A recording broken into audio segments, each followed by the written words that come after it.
Salut à tous, je suis Kaiwai et vous êtes sur Dragon Collection, la chaîne entièrement consacrée à Dragon Ball. Est-ce que Kame Sennin, Muten Roshi ou Tortue Géniale, appelez-le comme vous voulez, sera le prochain personnage de Dragon Ball Fighters? Eh bien, on n'a jamais été aussi proche de le voir débarquer dans le roster du jeu. Vous savez que c'est un de mes personnages préférés de Dragon Ball, et c'est aussi notamment l'un des personnages les plus demandés de la vie générale, hein. On l'a vu dans les sondages, etc. Je vous en ai souvent parlé dans les vidéos. Kame Sennin qui a fait l'objet d'un leak dernièrement. Il s'est avéré, en fait, j'étais le premier à m'emballer comme un con, et il s'avère que c'était un fake. Donc, au niveau du data mining, des leaks, des rumeurs, etc., on en revient un peu à zéro, et c'est pareil d'ailleurs pour les autres personnages, il n'y a pas grand chose à se mettre sous la dent. Finalement, on doit un petit peu analyser le terrain pour s'imaginer quels seront les 3 derniers personnages de ce Season Pass 3. Moi, je reste sur la liste que je vous ai fournie dans ma dernière vidéo, à savoir toujours en tête de liste Kame Sennin, Majin Vegeta également, hein. Il y a du pour, il y a du contre, mais c'est un personnage qui, quoi qu'il arrive, a du potentiel pour débarquer dans le Season Pass. Omega Shenron, on en parle beaucoup, et oui, pourquoi pas, pour répondre à Gogeta, pour répondre à Goku GT, etc. On a Raditz qui a souvent été cité, et puis Hercule, enfin Mister Satan, qui revient également dans les listes régulièrement, dans les rumeurs et surtout dans les sondages. Voilà pour les autres personnages, mais on va revenir aujourd'hui principalement sur Kame Sennin, et on va voir les problèmes qui pourraient empêcher Arc System de l'intégrer au jeu, mais on va voir également qu'on va pouvoir les contourner et voir un petit peu le potentiel de ce personnage dans un jeu comme Dragon Ball Fighters. Alors on va un peu se projeter et on va parler d'abord de sa forme. Comment est-ce qu'il va débarquer, quelle est sa forme principale? Parce que vous le savez, il combat régulièrement, souvent dans l'anime et le manga, en forme normale, donc fluette. Il existe également une version du personnage, ce qu'on va appeler le Maxi Power, où il gonfle ses muscles, mais on le voit quand même un petit peu moins utiliser cette forme, c'est souvent pour taper un Kamehameha, un Maxi Power Kamehameha.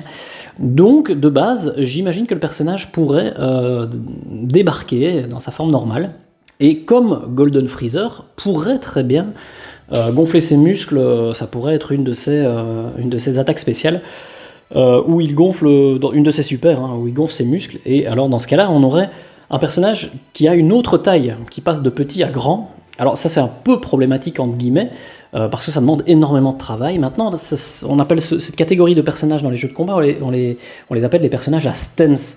Je vous donne un exemple, pour ceux qui connaissent, vous avez Gen, le personnage Gen dans Street Fighter, qui est typiquement un personnage à stance, donc il passe d'une pose à l'autre, et suivant la pose, il a une panoplie de mouvements différentes, et d'animations forcément. Ça demande un double travail, hein, donc je suis pas certain quand même qu'Arc System, pour un perso DLC, va se permettre, entre guillemets, d'avoir les ressources financières et humaines pour travailler sur un personnage aussi complexe. Ce serait parce que si vous voyez effectivement notre ami Freezer, quand il passe en Golden Freezer, sa forme est quasiment pareille, les animations peuvent être réutilisées.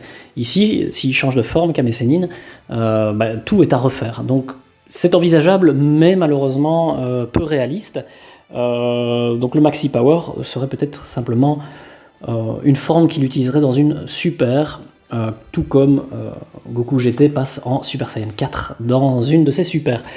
Alors là on va aborder directement le truc qui fâche, hein, parce que c'est un petit peu les gens qui ne veulent pas voir ce personnage dans Dragon Ball Fighters, il y en a peu, mais il y en a, mettent toujours en avant ce problème, c'est que Kame Sennin ne sait pas voler dans la série, il n'a pas le pouvoir de voler. Mais est-ce que ça suffit pour l'évincer du roster du jeu? Si vous y réfléchissez bien, Videl n'est pas censé être suffisamment rapide pour se téléporter.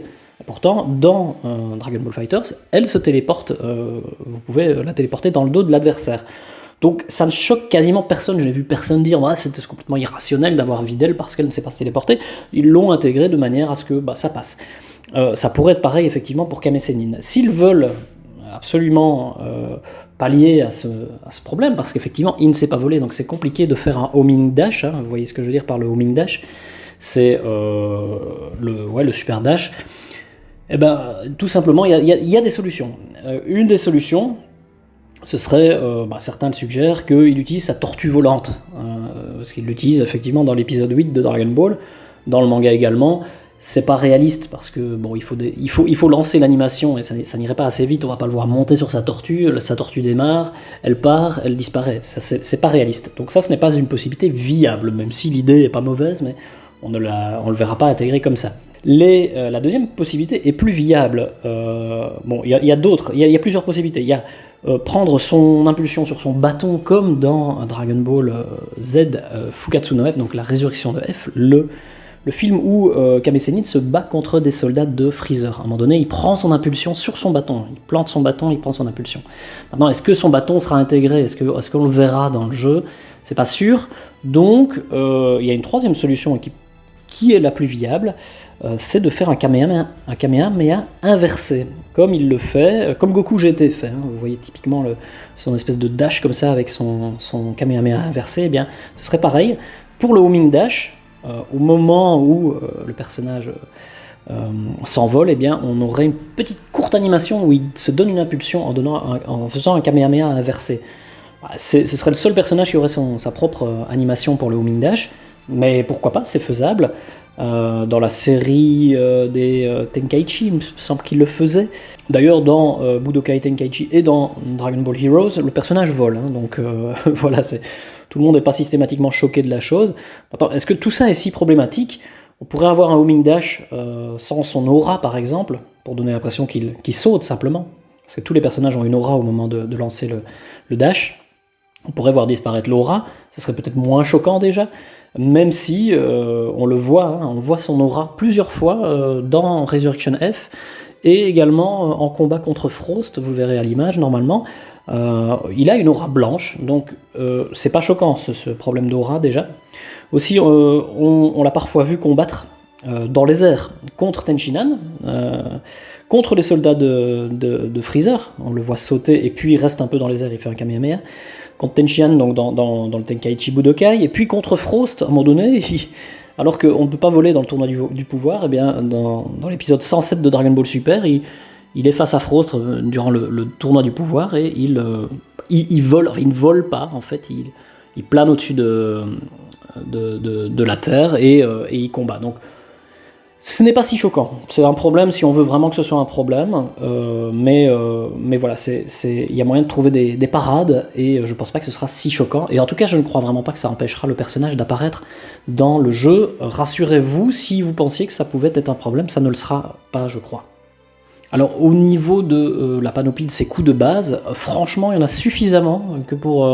je ne vais pas vous les décrire parce que ça prendrait beaucoup trop de temps, ça ne servirait pas à grand-chose, mais franchement, vous pouvez me croire sur parole, il a vraiment suffisamment de coups pour remplir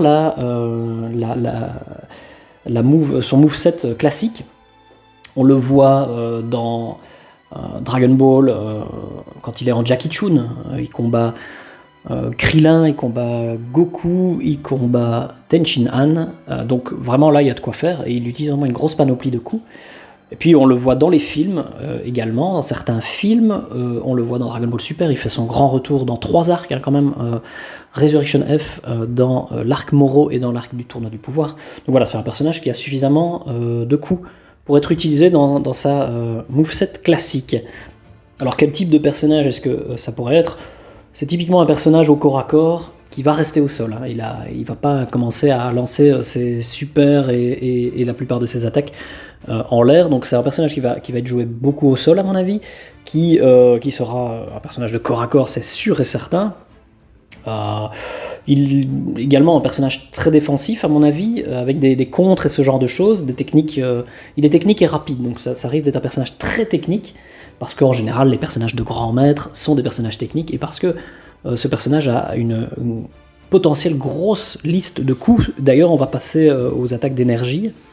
Il n'utilise quasiment jamais d'attaque d'énergie dans la série, à part son Kamehameha, évidemment. Et également, une fois contre Frost dans le tournoi du pouvoir, il balance une petite boule d'énergie qu'il arrive à manipuler et à faire bouger, donc ça pourrait être utilisé. Mais il a surtout une attaque similaire à ce que Goku fait en Ultra Instinct, c'est-à-dire que une sorte de coup de vent ou de déplacement d'air très rapide qui permet de pousser l'adversaire hors du ring dans le Tenkaichi Budokai. Donc ça, à mon avis, il l'utilisera hein, en lieu et place de simples boules d'énergie. Il aura, à mon avis, ce mouvement de vent très rapide qui lui est caractéristique. Alors, au niveau de ses attaques spéciales, il y a quelque chose qui revient toujours, c'est quand même la maîtrise de Kame Sennin de l'image rémanente. Comme Krillin, hein, c'est un peu la base du gameplay de Krillin, le pauvre, dans Dragon Ball FighterZ, c'est très compliqué à utiliser. On pourrait avoir droit à un personnage de contre-attaque hein, avec effectivement un peu comme...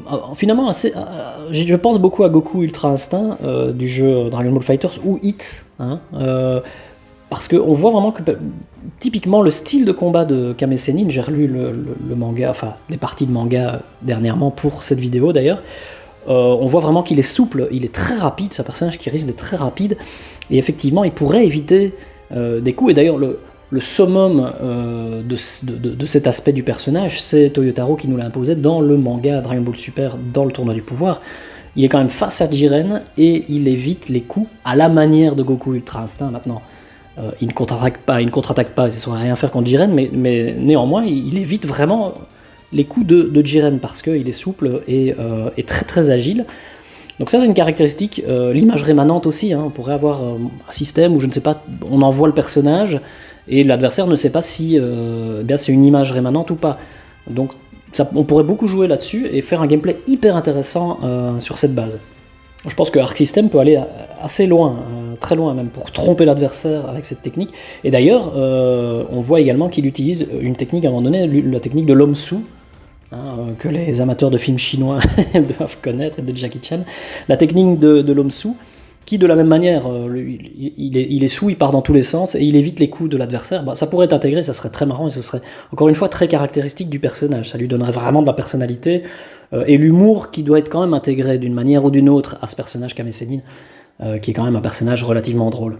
Alors au niveau de ses attaques, alors vraiment parce que là on parlait plutôt de défense et de contre-attaque, au niveau des attaques, évidemment le Kamehameha, on pourrait avoir un Kamehameha sauté, il le fait, le Maxi Power Kamehameha qui devrait être réservé quand même pour ses super attaques. Alors par contre il y a une technique qui s'appelle le Bankoku Bikuri Cho, qu'il utilise dans Dragon Ball premier du nom et dans Dragon Ball Super, où il immobilise l'adversaire, il arrive à le choper. Ça pourrait être une espèce d'anti-air où il chope l'adversaire en l'air, avec une espèce de magie, comme ça un éclair, et ça immobilise l'adversaire. Ça pourrait être la base d'une de ces techniques, sans aucun problème.